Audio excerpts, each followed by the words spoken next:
CMS Info Systems Limited കമ്പനിയുടെ IPO December 21 ചൊവ്വാഴ്ച ഇറങ്ങുന്നത്.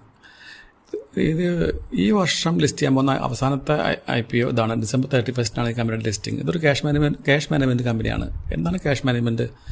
RBI നോട്ട് അച്ചടിക്കുന്നു. ആ പൈസ മുഴുവൻ കറൻസി ചെസ്റ്റുകളിലെത്തുന്നു. കറൻസി ചെസ്റ്റുകളിൽ നിന്ന് ആവശ്യാനുസരണം ബാങ്കുകളിലേക്ക് എത്തിക്കുന്നു. ബാങ്കുകളിൽ നിന്ന് ATM മെഷീനിലെത്തുന്നു. ATM മെഷീനിൽ നിന്ന് വിഡ്രോ ചെയ്യപ്പെടുന്ന പൈസ റീറ്റെയിൽ സ്റ്റോറുകളിലെത്തുന്നു. ഇങ്ങനെയാണ് പൈസയുടെ സർക്കുലേഷൻ നടക്കുന്നത്. അപ്പോൾ എല്ലായിടത്തും ഏതാണ്ട് ഈ CMSൻ്റെ പ്രസൻസ് ഉണ്ട്. അതായത് കറൻസി ചെസ്റ്റുകളിൽ നിന്ന് ബാങ്കുകളിലേക്ക് പൈസ എത്തിക്കുന്നത് CMS, ബാങ്കുകളിൽ നിന്ന് ATM മെഷീനിൽ പൈസ എത്തിക്കുന്നത് CMS, അതുപോലെ റീറ്റെയിൽ സെൻ്ററുകളിൽ നിന്ന് വീണ്ടും ബാങ്കുകളിലേക്ക് പൈസ എത്തിക്കുന്നത് CMS. ഇതിനൊക്കെ അവർക്ക് വളരെ സെക്യൂരിറ്റിയുള്ള ഏതാണ്ട് 3900 വാഹനങ്ങൾ അവർക്കുണ്ട്. ഇതാണ് ഈ കമ്പനിയുടെ പ്രധാനപ്പെട്ട ബിസിനസ്. ഇവർ ഏതാണ്ട് 66,000 ATM മെഷീനുകൾക്കുള്ള ക്യാഷ് മാനേജ്മെൻറ്റ് അവർ ചെയ്യുന്നുണ്ട്. അതിൻ്റെ സെക്യൂരിറ്റി അല്ല, സോഫ്റ്റ്വെയറും ഹാർഡ്വെയറും ഒക്കെ ചെയ്യുന്നുണ്ട്. അവർ 43,000 റീറ്റെയിലേഴ്സിന് ഒരു ക്യാഷ് മാനേജ്മെൻറ്റ് സർവീസ് പ്രൊവൈഡ് ചെയ്യുന്നുണ്ട്. ഇന്ത്യയിലെ മൊത്തം ATM ക്യാഷ് മാനേജ്മെൻറ്റ് 45% മാർക്കറ്റ് ഷെയറും ഇവരുടെ കയ്യിലാണ്. 15,000 ATMകൾക്ക് അവർ റിമോട്ട് മോണിറ്ററിംഗ് സിസ്റ്റം അവർ പ്രൊവൈഡ് ചെയ്യുന്ന കോൺട്രാക്ട് അവർക്ക് കിട്ടിയിട്ടുണ്ട്. റവന്യൂ ഗ്രോത്ത് ആണെങ്കിൽ 21% ആയിരുന്നു FY19-20. അത് പിന്നീട് 6% ആയിട്ട് കുറഞ്ഞു FY21. കാരണം എല്ലാവർക്കും അറിയാം, പാൻഡമിക് ആയിരുന്നു. അതിനകത്ത് EBITDA മാർജിൻ 19% കാഗർ കാണിക്കുന്നുണ്ട് കഴിഞ്ഞ 3 വർഷങ്ങളായിട്ട്. 32% പാറ്റ് മാർജിനും കാണിക്കുന്നു. വളരെ നല്ല റവന്യൂ ആൻഡ് EBITDA പാറ്റ് മാർജിൻസാണിത്. PSB പബ്ലിക് സെക്ടർ ബാങ്കുകളുടെ പുതിയ എക്സ്പാൻഷൻ, അവരുടെ കൺസോൾട്ടേഷൻ എല്ലാം അവർക്ക് ഒരുപാട് ഓർഡറുകൾ ഉണ്ടാക്കാൻ വേണ്ടി സഹായിക്കും. പബ്ലിക് സെക്ടർ ബാങ്കുകൾ മാത്രമല്ല, പ്രൈവറ്റ് ബാങ്കുകളിൽ HDFC ബാങ്ക്, ICICI ബാങ്ക് പോലുള്ള കസ്റ്റമേഴ്സ് എല്ലാവർക്കും ഉണ്ട്.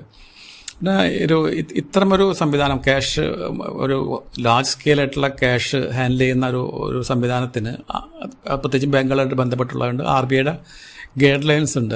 അതുകൊണ്ട് തന്നെ അതെല്ലാം കംപ്ലീറ്റ് ചെയ്തുകൊണ്ട് വേണം ചെയ്യാനായിട്ട്. അതുകൊണ്ട് കോമ്പറ്റീഷൻ ഇവർക്ക് ഈ ഫീൽഡ് അധികം കുറവാണ്. പിന്നെ ഇന്ത്യയുടെ ഭാവിയിലുള്ള സാമ്പത്തിക വളർച്ചയും ഈ കമ്പനിക്ക് ഗുണം ചെയ്യും. പബ്ലിക് സെക്ടർ ബാങ്കിൽ നിന്ന് കഴിഞ്ഞ 18 മാസത്തിനുള്ളത് 20,000 ATMൻ്റെ ഓർഡർ ഇവർക്ക് കിട്ടിയിട്ടുണ്ട്. 2,000 കോടി രൂപയുടെ ഓർഡറാണ് ഇവർക്ക് ഈ അടുത്ത് കിട്ടിയിട്ടുള്ളത്. SBI ആയിട്ട് ഇവർക്ക് നിരവധി കോൺട്രാക്റ്റുകളുണ്ട്. ബാങ്കിങ് ഓട്ടോമേഷൻ്റെയും കറൻസി ചെസ്റ്റ് ൻ്റെയും ഔട്ട്സോഴ്സിങ്ങിൻ്റെയൊക്കെ ആയിട്ട് നിരവധി പ്രൊജക്റ്റുകൾ ഒരേ സമയത്ത് ചെയ്യുന്നുണ്ട്. ലോകത്തിലെ ATM എന്ന് വെച്ച് നോക്കുമ്പോൾ 3ാമത്തെ സ്ഥാനമാണ് ഇന്ത്യക്കുള്ളത്. ഏറ്റവും കൂടുതൽ ATMs ഉള്ളത് ചൈനയിലാണ്. അത് കഴിഞ്ഞാൽ 3ാം സ്ഥാനത്താണ് ഇന്ത്യ. പക്ഷേ 100,000 ജനങ്ങൾക്ക് USA 123 ATM മെഷീൻ ഉണ്ടെങ്കിൽ ഇന്ത്യയിൽ അത് ഏതാണ്ട് 22ആണ്. അപ്പോൾ എത്രമാത്രം ATMൻ്റെ ആവശ്യം ഇന്ത്യയിലുണ്ടെന്നുള്ളത് നമുക്കത് മനസ്സിലാക്കാൻ പറ്റും.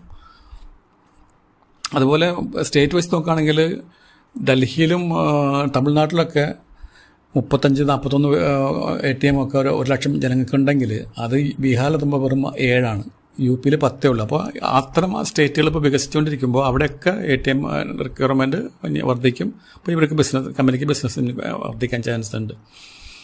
പിന്നെ ഇന്ത്യയിലത്തെ ഇത് എപ്പോഴും ക്യാഷിൽ ഡിപ്പെൻഡ് ചെയ്യുന്ന ആൾക്കാരാണ് ഇന്ത്യയിൽ എപ്പോഴും. കാരണം ഈ ഇന്ത്യയിൽ ക്യാഷ് വിഡ്രോ ചെയ്യുന്നതും പ്രധാനപ്പെട്ട ഡെബിറ്റ് കാർഡുകളുടെ ഉദ്ദേശം ആ കാർഡ് ഉപയോഗിച്ചുകൊണ്ട് നമ്മൾ പർച്ചേസ് ചെയ്യുക എന്നുള്ളതാണ്. ക്യാഷ് പക്ഷേ നമ്മൾ കൂടുതലും യൂസ് ചെയ്യുന്നത് നമ്മളൊരു പർച്ചേസ് ചെയ്യാൻ വേണ്ടി ക്യാഷ് യൂസ് ചെയ്യുന്നതിൻ്റെ 7 ഇരട്ടിയോളം ക്യാഷ് വിഡ്രോ ചെയ്യാൻ വേണ്ടി യൂസ് ചെയ്യുന്നുണ്ട്. അപ്പോൾ എപ്പോഴും നമ്മൾ ക്യാഷിൽ ഡിപ്പെൻഡ് ചെയ്യുന്ന ഒരു സമൂഹമാണ്. അതുകൊണ്ട് തന്നെ അവർക്ക് ഈ ഒരു സർവീസ് ചെയ്യുന്ന കമ്പനിക്ക് ഭാവി ഏതാണ്ട് മികച്ചതാണ്. പിന്നെ ടോട്ടൽ അഡ്രസ്സബിൾ മാർക്കറ്റ് അതും വളരെ കൂടുതലാണ് അവർക്ക്. ഈ ഷോ ഓപ്പൺ ആവുന്നത് ഡിസംബർ 21 ആണ്. ക്ലോസ് ചെയ്യുന്ന ഡിസംബർ 23. 1,200 കോടി രൂപയുടെ IPO. 100% OFS ആണ്. കാരണം ഈ കമ്പനിയുടെ ഉടമസ്ഥർ പ്രൈവറ്റ് ഈക്വിറ്റി ഫണ്ടുകളാണ്. അപ്പോൾ അതുകൊണ്ട് ഈ പണം മുഴുവനും OFS ആയിട്ടാണ് പോകുന്നത്. ഇതൊരു പ്രൊഫഷണലി മാനേജ്ഡ് കമ്പനിയാണ്.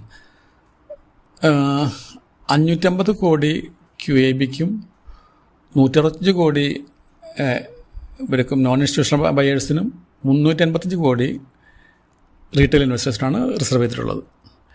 ഈ IPO ഇപ്പോൾ ഇറങ്ങുന്നത് വളരെ ഒരു മോശം സമയത്താണ്. കാരണം ഇപ്പോൾ സെക്കൻഡറി മാർക്കറ്റ് വളരെ ഡൗൺ ആണ്. നിഫ്റ്റിയൊക്കെ ആണെങ്കിൽ ഒരു എന്താ പറയുക വളരെ താഴെയാണ്. അതുകൊണ്ട് തന്നെ ആ ഒരു റിസ്ക് ഉണ്ട്. ഈ കമ്പനിയുടെ IPO പ്രഖ്യാപിക്കുന്നതിനേക്കാളും മോശമായിട്ടുണ്ട് മാർക്കറ്റ്. അതുകൊണ്ട് തന്നെ ഈ കമ്പനിക്ക് ഗ്രേ മാർക്കറ്റിൽ വളരെ ആക്ടിവിറ്റി വളരെ കുറവാണ്. ഒരു 10% 15% ഒക്കെ ചില വളരെ അപൂർവം ട്രേഡുകൾ നടക്കുന്നുണ്ടെങ്കിലും ഒരു ഗ്രേ മാർക്കറ്റിൽ ഇതിനൊരു ആക്ടിവിറ്റി ഇല്ലെന്ന് തന്നെ പറയാം. പിന്നെ ഈ കമ്പനിയുടെ PE റേഷ്യോ ഏതാണ്ട് 19-നടുത്താണ്. ഇവർക്ക് ഒരു പിയർ ആയിട്ടുള്ള കമ്പനി തന്നെ SIS ആണ്, സെക്യൂരിറ്റീസ് ആൻഡ് ഇൻ്റലിജൻസ് സർവീസസ്. ഏതാണ്ട് ഇതേപോലത്തെ ബിസിനസ് ചെയ്യുന്ന ഒരു സെക്യൂരിറ്റി ഗാർഡ്സിനെ പ്രൊവൈഡ് ചെയ്യുന്ന കമ്പനിയാണ്. സെക്യൂരിറ്റി ആയിട്ട് ബന്ധപ്പെട്ടുള്ള കാര്യങ്ങൾ ചെയ്യുന്ന ATMൻ്റെ ഇതുപോലെ ക്യാഷ് മാനേജ്മെൻറ്റ് ചെയ്യുന്ന കമ്പനിയാണ് SIS. അതല്ലാതെ വേറെ കമ്പനി ഇവരായിട്ട് കമ്പയർ ചെയ്യാൻ പറ്റിയ കമ്പനി ഇന്ത്യയിൽ ലിസ്റ്റഡ് ആയിട്ടില്ല. അവരുടെ PE റേഷ്യോ ഏതാണ്ട് ഇതേ 19-നടുത്ത് തന്നെയാണ്. അപ്പോൾ SIS വാങ്ങുന്നതും ഈ കമ്പനി തമ്മിൽ IPOക്ക് വാങ്ങുന്നതും തമ്മിൽ വലിയ വ്യത്യാസമില്ലാത്തതുകൊണ്ടാണ് ഇതിന് വലിയ ഡിമാൻഡ് ഈ IPO കാണാൻ സാധിക്കാത്തത്. കാരണം SIS ഒരു ലിസ്റ്റഡ് കമ്പനി നമുക്ക് വാങ്ങിക്കാം ഇതേ വിലയ്ക്ക് തന്നെ, ഇതേ PE റേഷ്യോന് തന്നെ. അപ്പോൾ അതുകൊണ്ട് അതൊരു നെഗറ്റീവാണ്. പിന്നെ അതുമാത്രമല്ല, കഴിഞ്ഞ കുറേ ദിവസങ്ങളായിട്ട് ഈ SISൻ്റെ ഓഹരി വില താഴോട്ട് പോയിക്കൊണ്ടിരിക്കുകയാണ്. കാരണം ഈ സെക്കൻഡറി മാർക്കറ്റിലുള്ള ഈ ഡൗൺ ട്രെൻഡ് അവരെയും ബാധിക്കുന്നുണ്ട്. അതുകൊണ്ട് തന്നെ ഈ ഒരു IPOക്ക് അപേക്ഷിച്ചാൽ നല്ല കമ്പനിയാണെങ്കിൽ കൂടി അലോട്ട്മെൻറ്റ് കിട്ടാനുള്ള സാധ്യത കൂടുതലാണ്. പക്ഷേ ലിസ്റ്റിംഗ് എത്രമാത്രം ഉണ്ടാവും എന്നുള്ളത് പറയാൻ സാധിക്കില്ല. കാരണം ഒരു റിസ്ക് തീർച്ചയായിട്ടും ഉണ്ട്. കാരണം മാർക്കറ്റിൻ്റെ അവസ്ഥ അങ്ങനെയാണ് സെക്കൻഡറി മാർക്കറ്റിന്. അതുകൊണ്ട് വലിയൊരു നേട്ടം പ്രതീക്ഷിച്ചുകൊണ്ട് IPOക്ക് ആർക്കും അപേക്ഷിക്കാൻ സാധിക്കില്ല. ഞാൻ IPOക്ക് അപേക്ഷിക്കുന്നില്ല. നിങ്ങൾ IPOക്ക് അപേക്ഷിക്കുന്നതിനേക്കാൾ മുമ്പ് ഈ കമ്പനിയെക്കുറിച്ച് കൂടുതൽ അറിയാൻ ശ്രമിക്കുക. അവരുടെ പ്രോസ്പെക്ടസ് എല്ലാം വായിച്ച് പഠിച്ച് നന്നായി മനസ്സിലാക്കിയ ശേഷം മാത്രം നല്ലൊരു സെബി രജിസ്റ്റേർഡ് നിക്ഷേപ വിദഗ്ധൻ്റെ അഡ്വൈസ് തേടി മാത്രം നല്ലൊരു തീരുമാനം എടുക്കുക. ഈ വീഡിയോ ഒരു എഡ്യൂക്കേഷൻ പർപ്പസിന് വേണ്ടി മാത്രമാണ്. Thank you.